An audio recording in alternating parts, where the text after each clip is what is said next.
What's up, YouTube? It's the Action Figure Grader coming back to you with another vintage Star Wars price guide. I just did one of these, but it's the weekend and my family is not home. It's so eerily quiet. I never get to film videos on the weekend.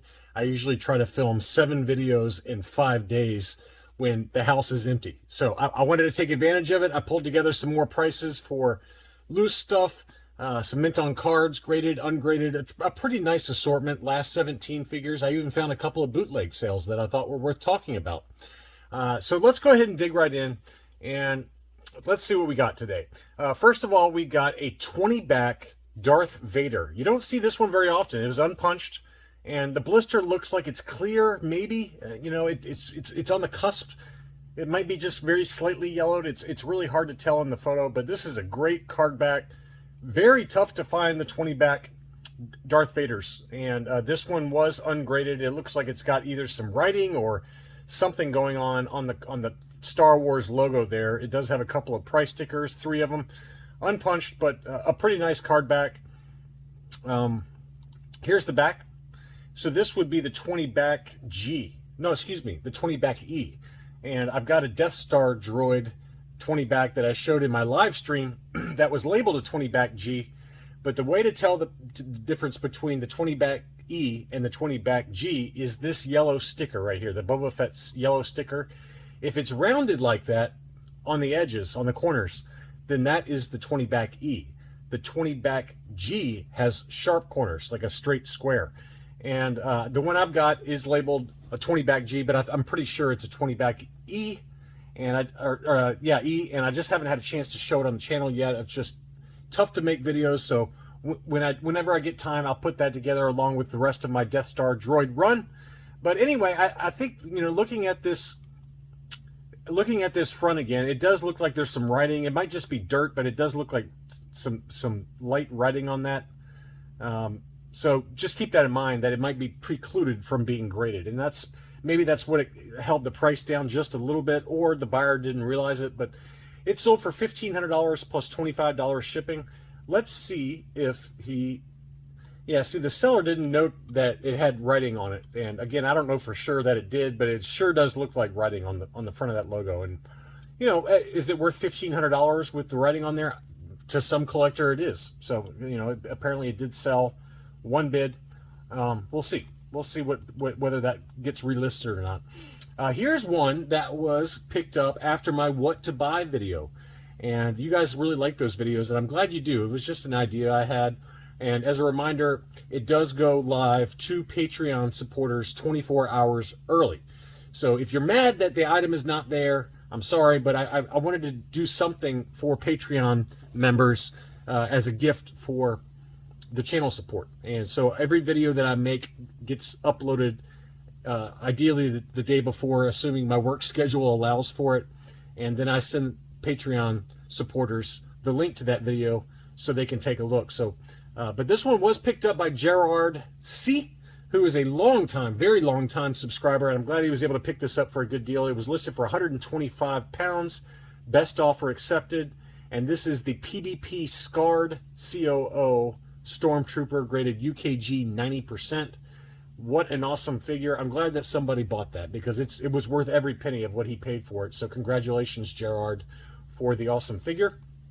Also, what to buy was that Luke Skywalker Bespin that we have no idea what it is. It was labeled blank legs. It could be a first shot prototype. This was picked up by channel supporter Brian C.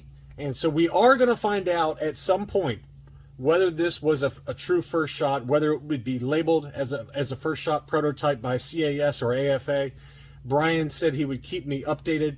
Congratulations, Brian, on rolling the dice and picking it up. And I hope that it is a first shot and you got a great deal on it. But who knows? But it was labeled as blank legs, which typically denotes that it is a first shot prototype. This is the early grading case by UKG, so maybe they just didn't know what they had. I don't know the answer, but Brian's going to update me, 2 years from now, given the turnaround times, as to whether this was labeled a first shot prototype. This was a really interesting item. This was the Boushh mail away, complete with all of the paperwork, a sealed baggie, as well as the box. Very tough to find that box for the Boushh mail away. And the box wasn't in the greatest of shape. You can see some creases and things on there. This would probably get a 75 grade, is my guess. But it sold for big money, $1,051 on 19 bids.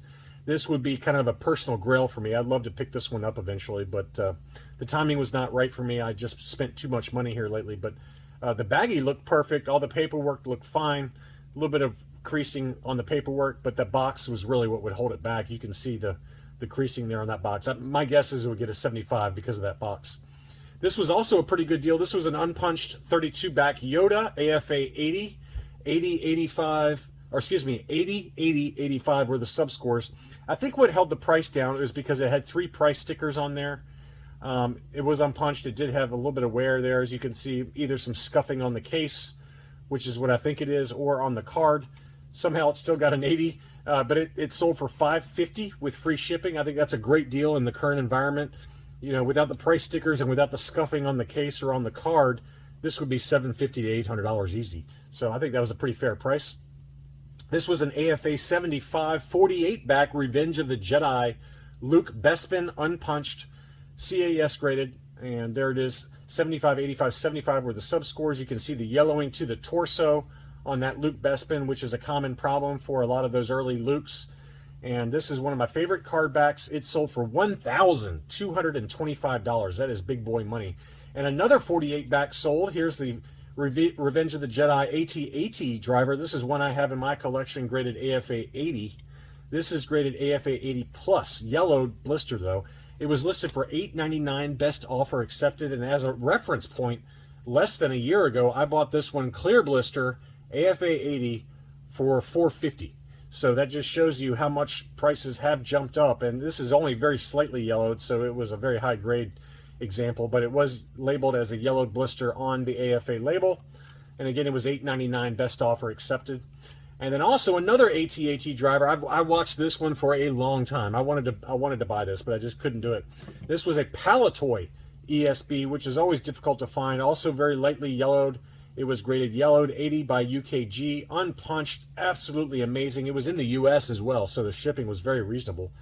It was listed for like $850, I think, and then it dropped to $800, and then it finally sold for $750 free shipping. That is a great deal. Great deal, whoever got that one. Here's the grading label on that one.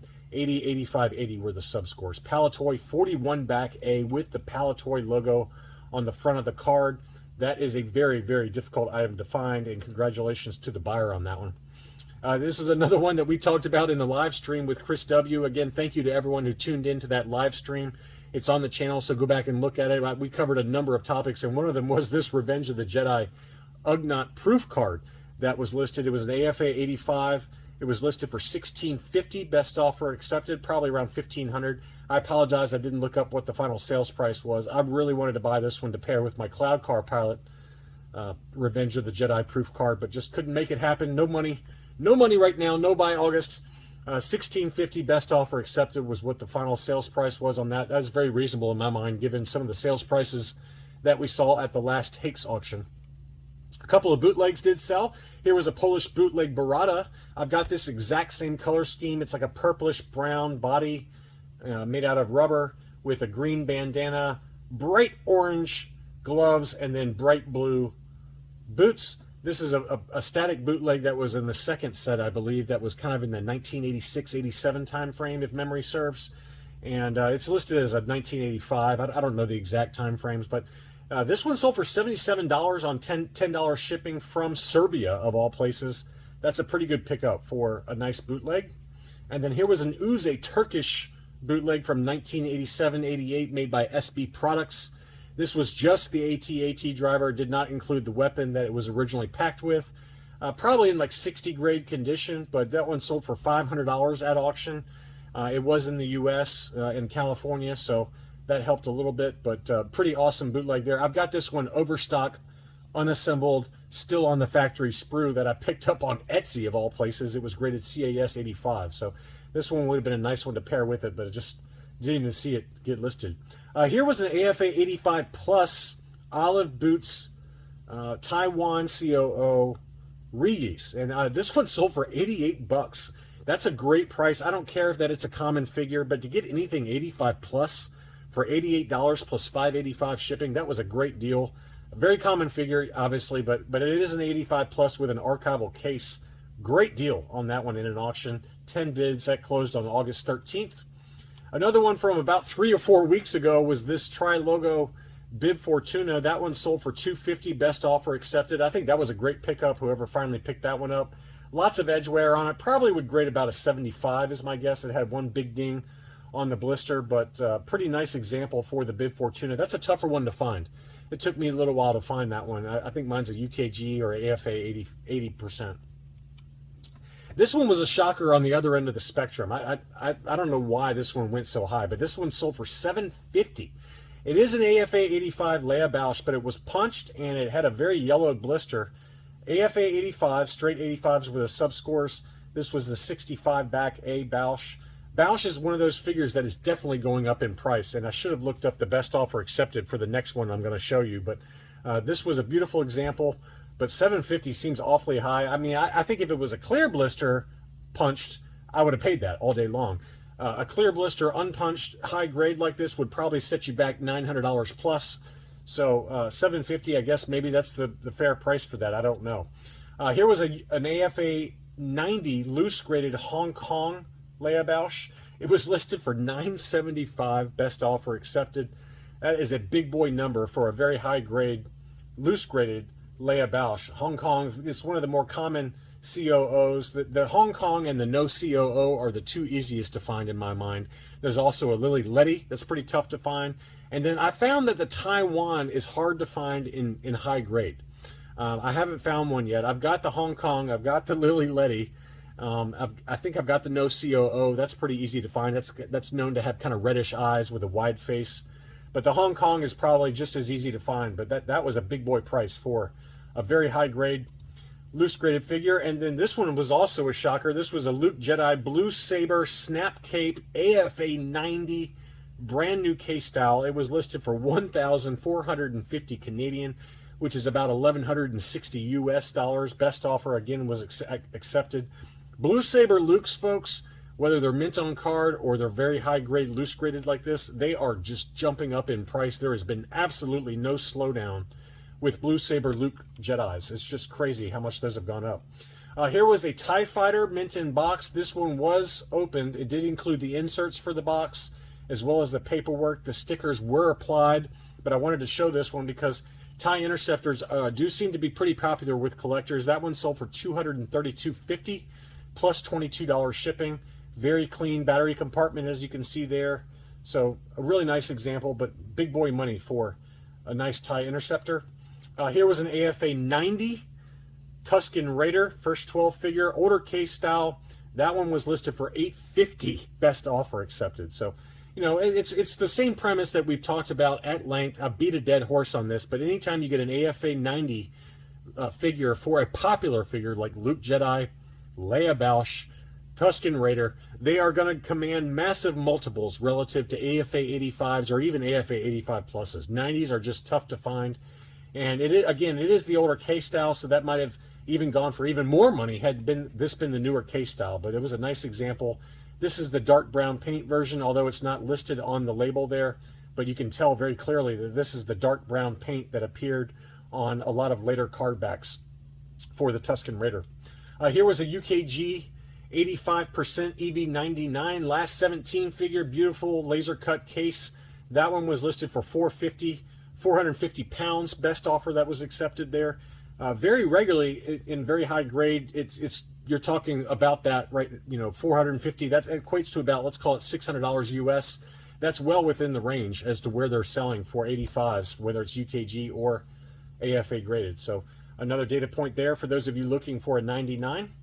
And then this one was a really interesting one. This was an uncirculated 85 Luke Stormtrooper disguise, older case style, but it sold for $1,139 and change plus $10 shipping, so about $1,150.